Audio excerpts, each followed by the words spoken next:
नाग पंचमी की कथा। बहुत समय पहले की बात है।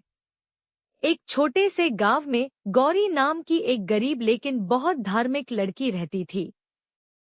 वह भगवान शिव की बड़ी भक्त थी और हर साल नाग पंचमी के दिन पूरे श्रद्धा भाव से नाग देवता की पूजा करती थी।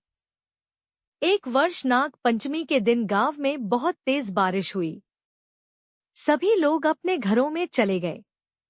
गौरी ने भी पूजा की तैयारी की और आंगन में नाग देवता की आकृति बनाकर दूध, फूल और अक्षत अर्पित किए।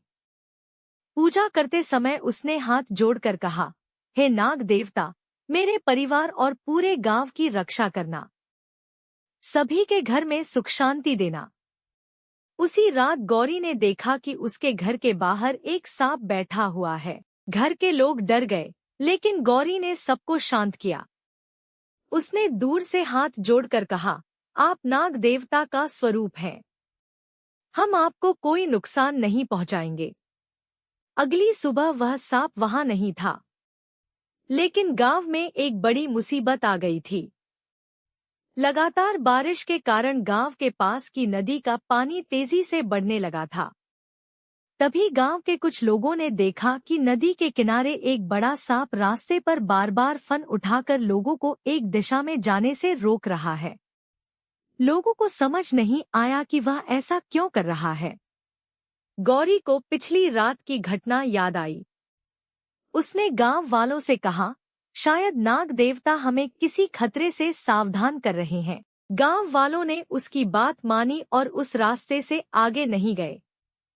थोड़ी देर बाद नदी का बांध टूट गया और उसी रास्ते पर तेज पानी बहने लगा। गांव वालों को समझ आ गया कि नाग देवता ने उन्हें बड़े संकट से बचाया था। सभी लोगों ने गौरी के साथ मिलकर नाग देवता और भगवान शिव का धन्यवाद किया। गौरी ने कहा, सच्ची पूजा केवल दूध और फूल चढ़ाने का नाम नहीं है। सच्ची भक्ति में प्रकृति और हर जीव के प्रति सम्मान होना चाहिए। कहते हैं, उस दिन के बाद गांव में नाग पंचमी का पर्व और भी श्रद्धा से मनाया जाने लगा। कथा की सीख, श्रद्धा के साथ प्रकृति और जीव जंतुओं का सम्मान करना ही सच्ची भक्ति है। नाग देवता हमें प्रकृति के संतुलन और सभी जीवों के प्रति करुणा का संदेश देते हैं। हर हर महादेव।